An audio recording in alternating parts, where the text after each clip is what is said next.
fica massa, você fala metade.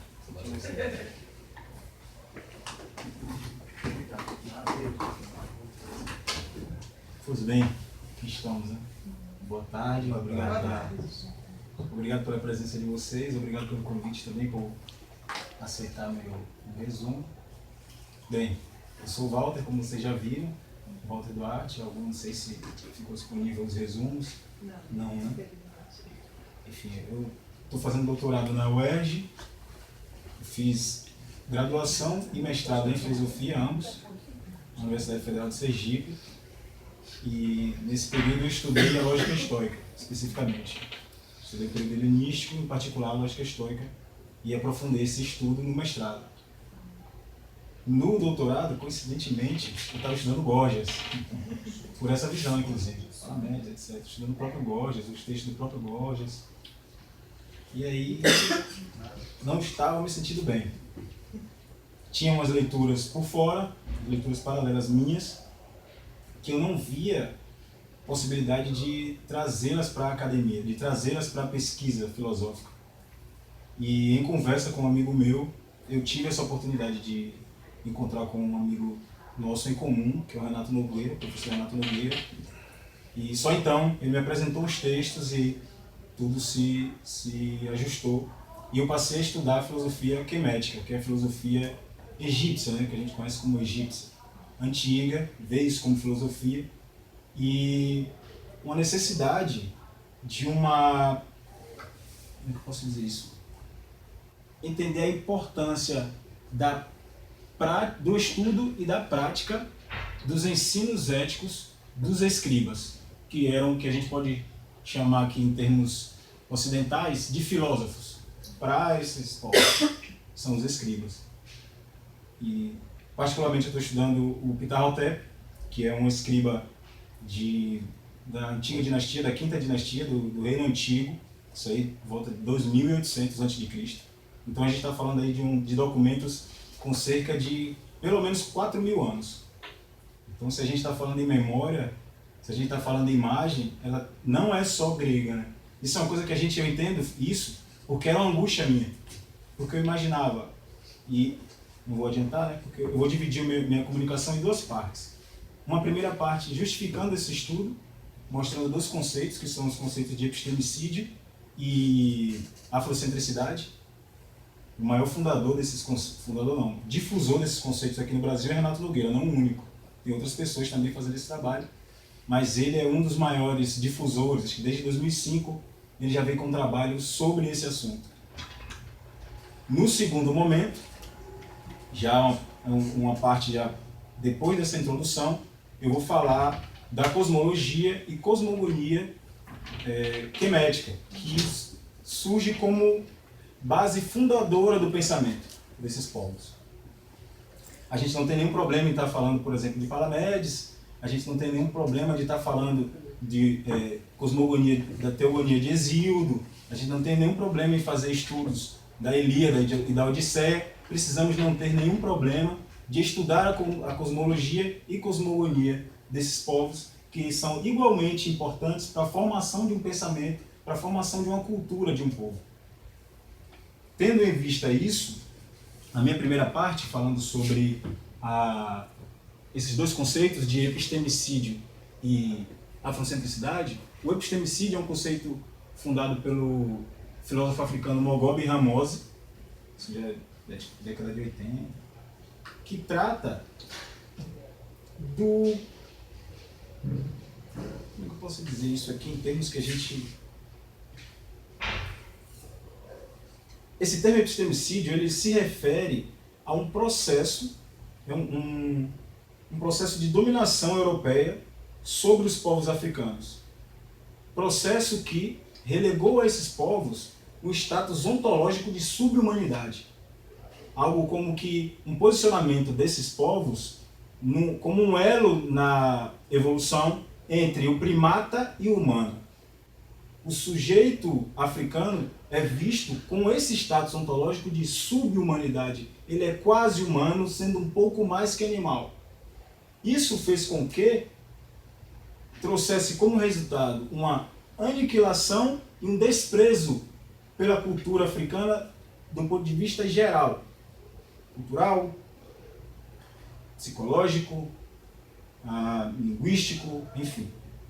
Geral. É apagada a história da África, embora ela exista, embora ela seja manifesta, embora ela seja preservada. Estou falando de um documento de 4.000 anos, que eu, por exemplo, só tive acesso há um ano, no doutorado. Com certeza vocês também. E com certeza muito mais gente. Então, isso não foi à toa. Houve um processo deliberado de aniquilamento, de esquecimento dessas imagens, de esquecimento dessas memórias, que gerou nesse povo problemas de crises de identidade, enfim, gerou uma série de coisas que faz com que nós nos referimos aos africanos como povos que sequer existem, como os povos antigos.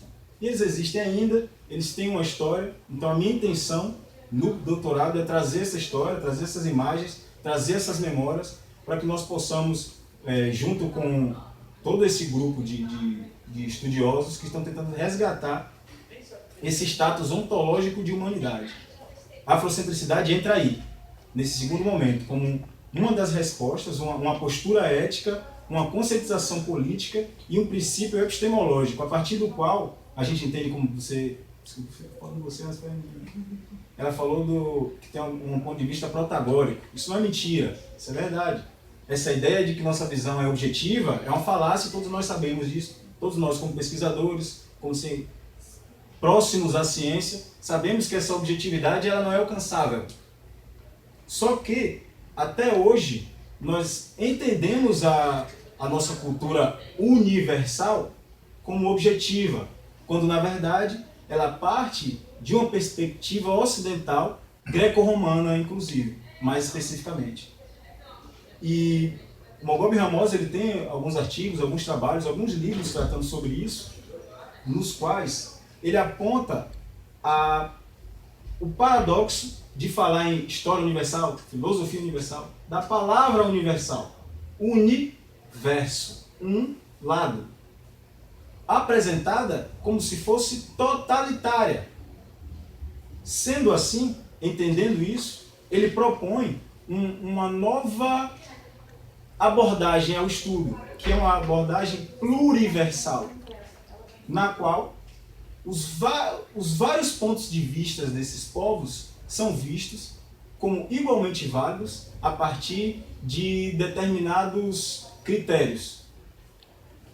Eu não vou entrar muito nesse assunto porque já seria outra comunicação. A minha comunicação, na verdade, isso aqui foi só para introduzir o porquê que eu devia estar trazendo isso, porque realmente é estranho. O que é isso? Que é médico? O que é isso? Né? Então a ideia é mais fazer uma introdução sobre esse tema. E aí eu já vou passar agora para a cosmogonia e aqui a esfinge de Gizé, próximo ao Nilo, ao arquipélago do Nilo, a pirâmide de Gizé lá atrás, aproximadamente 140 metros de altura, com pedras, cada uma dessas de pelo menos 2 toneladas.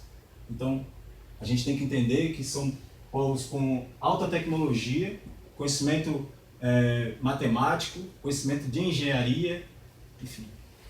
Não vou manter esse. Vamos ao segundo aqui. Bem, estamos falando agora da visão de mundo desses povos, que tem pelo menos 5.000 anos. Segundo eles, o mundo era formado por 8 elementos. Esses 8 elementos têm diversos modos de nos referirmos a ele. Os 8, pequena tripulação divina. E aí eu estou resumindo isso aqui num octeto. A visão de mundo africana, diferente da visão de mundo ocidental como um todo, ela não foca muito na questão de gênero. As divindades, os heróis, eles são tanto masculinos quanto femininos, tem os dois papéis. Inclusive o papel feminino para o africano como um todo, é fundamental para a existência da própria cultura.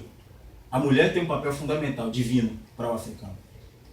Todas as divindades, elas são apresentadas em casais e a mulher é sempre a mais poderosa. desse início aqui de formação do universo como um todo, esses oito elementos, eles não fazem parte de uma ordem mundial, de uma ordem planetária, uma ordem cósmica. Mas eles estão falando aqui sobre o que eles chamam de caos. Aquela briga que a gente bem conhece, do caos e da ordem. O primeiro casal é Nun e Naunet. Estamos falando aqui de... um pouco de nervosismo, a gente... São as águas primeiras, ou o oceano primeiro, é o oceano primeiro. Mas como tem muitas traduções, esses textos estão fragmentados. A gente encontra ele em papiros, em pedras, em paredes, mas eles estão espalhados pelo mundo. Então, para você fazer uma pesquisa sobre uma coisa simples como essa, você investe muito alto em peças de quebra-cabeça, num quebra-cabeça gigante. Então, por exemplo, eu estou com o papiro de Ani, que é um dos papiros que explicam isso aqui, mas só que tem conceitos nele que a gente acha em outros materiais que não tem ali naquele livro. E aí eu encontro um almanaque, eu estou aqui com uma espécie de compêndio. A gente não acha em português, né? Sempre em alemão, francês ou inglês, aqui mitologia egípcia, que também é uma peça do quebra-cabeça, então você vai pegando um pouquinho aqui, um pouquinho ali. Pois bem, o que eu quero dizer com isso? Nessas poucas traduções que eu encontrei, a tradução para Nun é oceano primeiro. A gente entende aqui como o primeiro elemento sendo a água. Só que, como a gente está falando do universo, uma pré-existência, digamos assim, não estamos falando do oceano como nós entendemos. Eu não sei quem tem intimidade com física, porque minha irmã é física, né? E aí a gente sempre conversa nesse nível. A gente olha para o céu à noite. Tem muita discussão sobre o que é aquilo. Se estamos falando de um vácuo, né? Se aquelas estrelas ali elas estão flutuando num vácuo, ou se aquilo realmente é uma coisa, porque a gente pensa, tudo bem, é um vácuo, mas existe um buraco negro, que surge de onde? Que ele puxa para onde essas coisas? Que somem para onde? Então não é... Tem teorias que mostram que aquilo não é um vácuo. Ele se comporta, esse vácuo, ele se comporta como um líquido. Ele se comporta como, não é que seja. É como a gente falar da luz como partícula ou como ondas. Ela tanto não é partícula quanto não é onda, mas ela se comporta como essas duas entidades. Então a gente se refere a elas para podermos entender. Para nós podermos entender, nós nos referimos a ela dessa maneira. Isso aqui, o que está fazendo? Um uso da linguagem para que nós possamos entender a realidade. Porque, na verdade, quando eu digo assim, para todo x, se x é A, se x é B, tal que x é... etc. Isso é matemática, isso é linguagem. Que ela aborda a realidade a partir de um limite máximo da nossa linguagem comum. Ela é uma linguagem que, dentro de um limite da nossa linguagem comum, ela consegue nos comunicar as nossas experiências. A linguagem egípcia é a mesma coisa.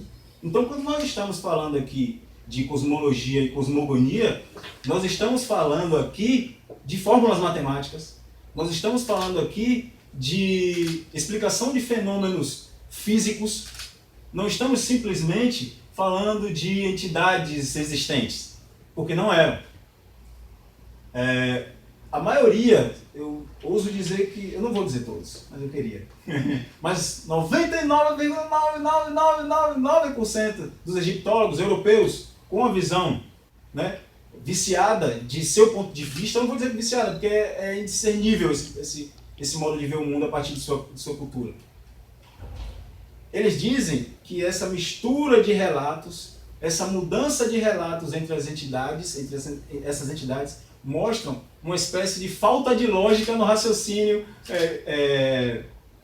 africano. É isso mesmo que eles dizem. É isso mesmo que eles dizem. Que não pensam logicamente. É isso mesmo. Então o que eu falei antes, de que é um status ontológico de sub-humanidade, é assim que é visto.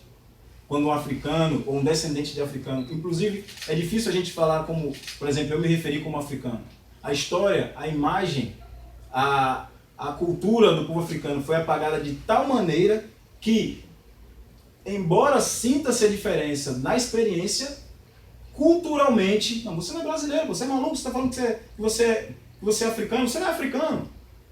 Entende como é? O recorte cultural, o recorte da memória, o recorte nacional, transnacional desse grupo de povos.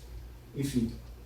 Então são essas as considerações, são essas as interpretações que a gente vai ter que enfrentar ao fazer um resgate da filosofia africana. Voltando aqui para essa fórmula matemática. Estamos falando aqui de noção de águas primeiras. Então, a gente está falando dessa matéria escura, que tem os buracos negros, que mais à frente a gente vai tratar disso, mas que eles absorvem tudo. É o caos. Eles absorvem tudo, são líquidos revoltos. E Naunet, que é a matéria primeira. Eu entendo aqui como os elementos. E eu não digo só elementos água, não. Eu digo as moléculas fósforo, potássio, sódio. É matéria informe, sem forma, o Naunet, é o lado feminino. Então nós temos aqui esse líquido primevo e a matéria primeva, sem forma. Hu e Hauhet. Olha só isso aqui. Hu, ele é o ilimitado ou vastidão. Hauhet, que é a sua contraparte feminina, ela é o ilimitável. Olha só. A nossa noção de infinito na matemática só foi ser formulada no século XVIII com Leibniz. Há 4.000 anos, esses caras estavam falando da noção de infinito, usando conceitos para lidar com isso. E separando vastidão de infinito. Limitado Hu é uma extensão sem limites. Hauhet é o ilimitável. Olha só. A gente está falando aqui de uma noção de espaço que uma extensão sem limites é aquilo que eu não tenho como determinar o limite. Ele pode até ter, mas eu nem sei. O ilimitável, eu nem posso. Olha a diferença. Vamos seguir. Terceiro casal, Cook e Calquete. Aqui nós estamos falando de trevas e obscuridade. Eu ainda não consegui entender essa relação aqui de trevas e obscuridade. Isso ainda é algo muito novo para mim, mas também a gente está vendo diferenças aqui. Trevas é uma coisa, obscuridade é uma outra que eu ainda não consegui formular bem. O último casal que forma os 8 é Amon ou Amém. O Amém que a gente ouve, Amém, é esse Amém. E o Amalnet. Amém é o poder oculto. É o oculto, é o desvelado do que é dito. É o oculto, é o poder que você não vê, mas que ele existe porque ele se manifesta. Mas esse é o Amém. Amém.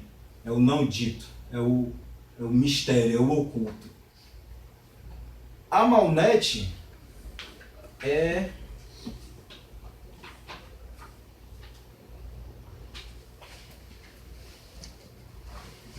o oculto e o velado. Outra diferença aqui, distinção sutil de conceitos.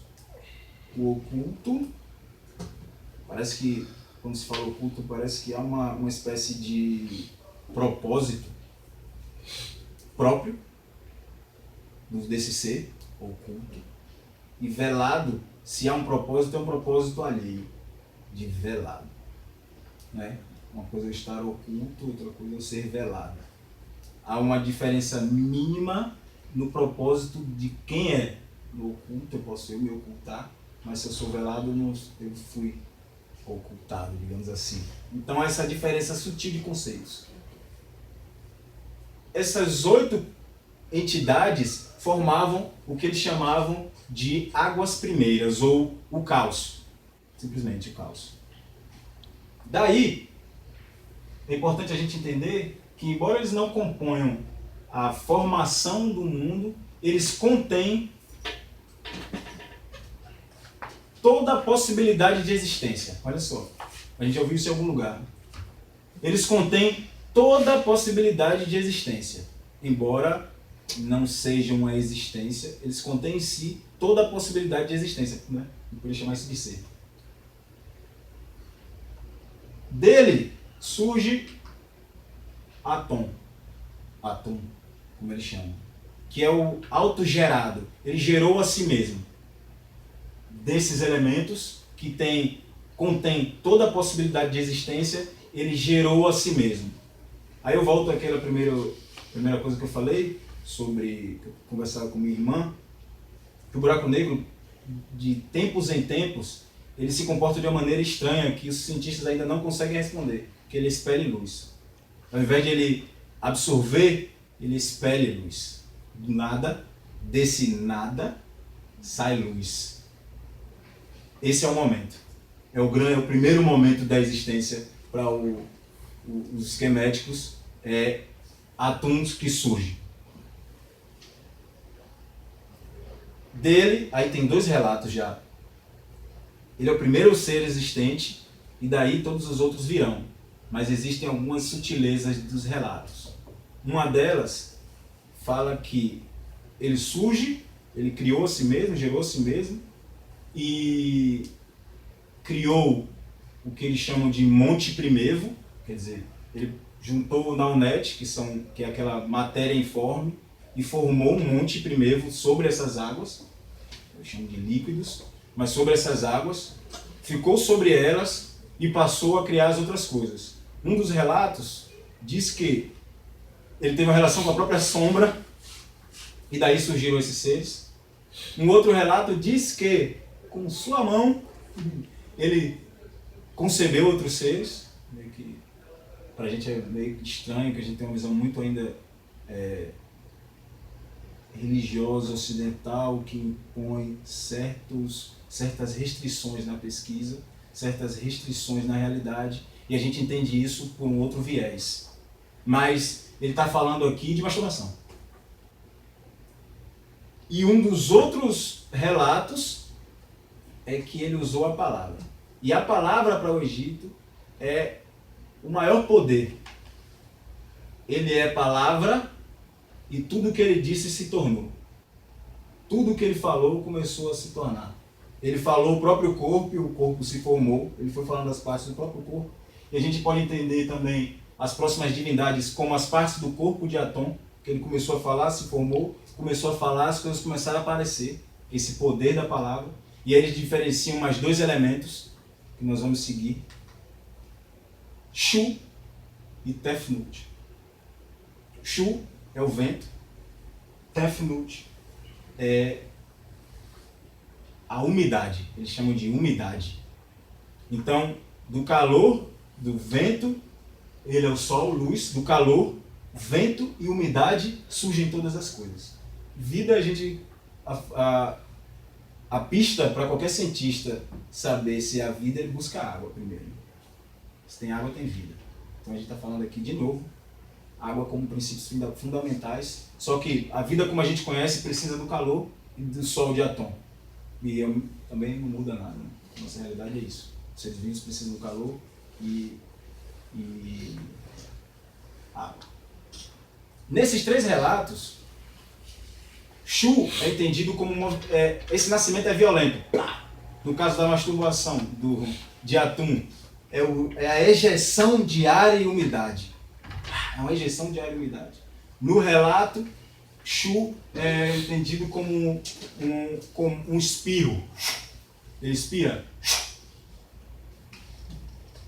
Tefnut é esse líquido expelido no espirrar. Daí surge Geb e Nut. O masculino, Geb, que é a terra, surge a terra a partir desses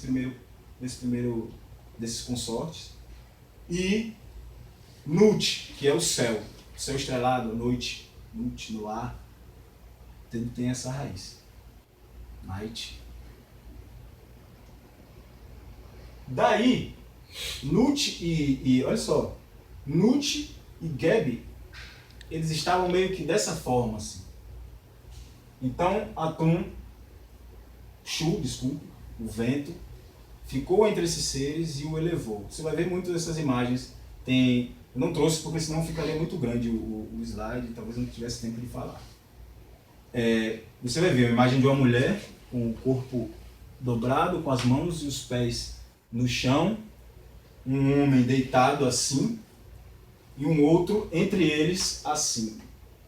Quem está em cima é Nut, é a deusa da noite, né? É a deusa do céu, né? A gente não pode nem entender a deusa da noite, porque eles entendiam que o céu era daquela cor. A mudança da cor do céu acontece, a gente só veio saber hoje, assim, há muito pouco tempo, que é uma questão de espectros de luz, uma relação, uma interação dos raios solares com a camada de ozônio, que faz com que nós vejamos o céu azul, mas ele é preto. Eles sabiam disso. Sem microscópio, sem telescópio, sem nenhuma outra ferramenta, porque a linguagem é uma ferramenta. A linguagem é uma tecnologia, e eles entendiam isso, eles sabiam disso. Então eles se usavam dessa linguagem e modificavam ela a partir do momento em que essa linguagem chegasse ao limite dela. A gente usa a matemática, que é uma linguagem, porque ela toca no limite que a nossa linguagem natural não consegue tocar. Né? O cinema, isso, enfim, são várias linguagens para lidar com aspectos da realidade que a nossa linguagem comum não consegue abordar. Eles faziam isso.